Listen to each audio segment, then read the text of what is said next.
الحمد لله نحمده ونستعينه ونصلي ونسلم على سيدنا مولانا محمد صلى الله عليه وعلى آله وأصحابه وبارك وسلم. أما بعد فقد قال الله تعالى في كلامه المجيد وفي فرقانه الحميد: أعوذ بالله من الشيطان الرجيم. بسم الله الرحمن الرحيم.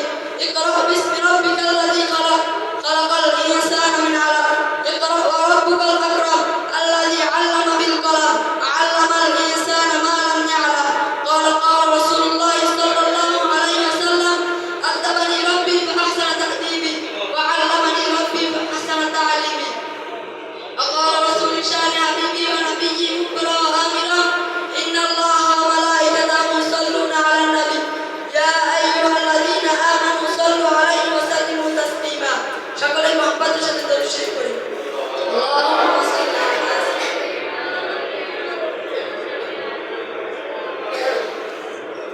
আলহামদুলিল্লাহ। অল্পকার আয়োজিত আজকের অনুষ্ঠানে উপস্থিত রয়েছেন অত্র প্রতিষ্ঠানের সম্মানিত মুদির হুজুর ও নায়েব মুদির হুজুর ও অন্যান্য শিক্ষক মণ্ডলী ও আমার প্রাণপ্রিয় ছাত্র বন্ধুরা, সবাইকে আমার আন্তরিক সালাম ও ইসলামী সম্ভাষণ।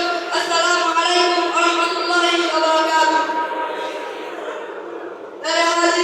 আমি আপনাদের সম্মুখে দাঁড়িয়েছি দোয়া নেওয়ার জন্য, তার পাশাপাশি শিক্ষকের মর্যাদা ও শিক্ষকের সাথে ছাত্রের সম্পর্ক এই বিষয়ে দুটি কথা বলার জন্য। আমার তাওফীক ইল্লা বিল্লাহ। সম্মানিত হাজিরিন, শিক্ষকরা হলো মানুষ গড়ার আসল কারিগর। একজন শিক্ষার্থীকে প্রকৃত মানুষরূপে গড়ে তোলার পিছনে মা বাবার চেয়ে শিক্ষকের অবদান কোনো অংশে কম নয়।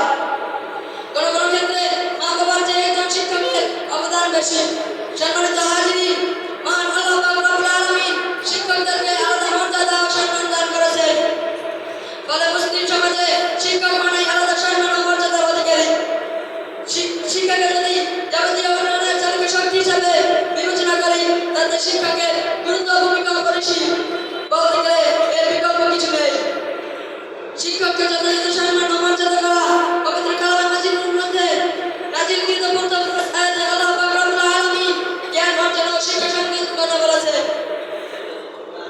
তিনি বলেন: বলো তোমার প্রতিপালকের নামে, যিনি তোমাকে সৃষ্টি করেছেন, আর তিনি তোমাকে একটি বিন্দু যেমন রক্তাতে সৃষ্টি করেছেন।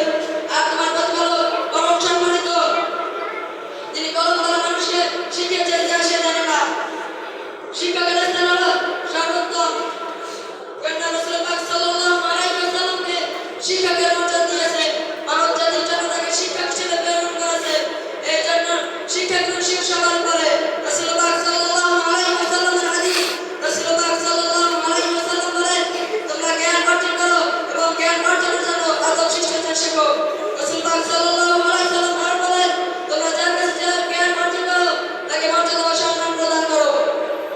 শিক্ষকের প্রতি ছাত্রের সম্মান ও শিষ্টাচার সমাজের মধ্যে শিক্ষকদের সম্মান দৃষ্টি থেকে ঐতিহ্য বিধিবিশেষ রাজি। শিক্ষা অনুযায়ী মানব চরিত্রের কর্ম সমন্বয় সাধারণ হচ্ছে রাসূলের তাগিদ।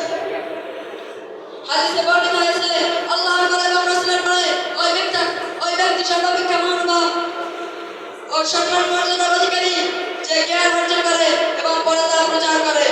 শিক্ষকের সাথে সম্পর্ক ছাত্র শিক্ষকের সম্পর্ক হচ্ছে সমাজের মাঝে উত্তম সম্পর্ক।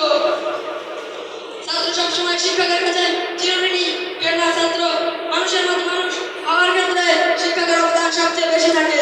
হযরত আলী রাদিয়াল্লাহু তাআলা বর্ণনা করেন, আমাকে যে একটি অক্ষর শিক্ষা দিয়েছে, আল্লাহর কসম আমি তার কাছে সারা জীবন চিরঋণী। তিনি আমার মনি, আমি তার দাস।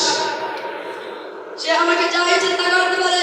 সে যদি চায় আমাকে গোলাম হিসেবে তার কাছে রেখে দিতে পারে এবং বিক্রয় করে দিতে পারে বা মুক্ত করে দিতে পারে। কবি বলেন: রাআইতু হাক্কাল হাক্কিল মুকাল্লিম ওয়া ওয়াজাবাহু হিফযান আলা কুল্লি মুসলিম।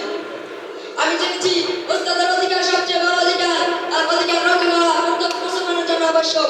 কবি আরো বলেন: সম্মান প্রদর্শনের একটি অক্ষর শিখানোর বিনিময়ে 1000 দিরহাম হাদিয়া দেওয়া উচিত। এটা তার প্রাপ্য অধিকারের চেয়ে কম।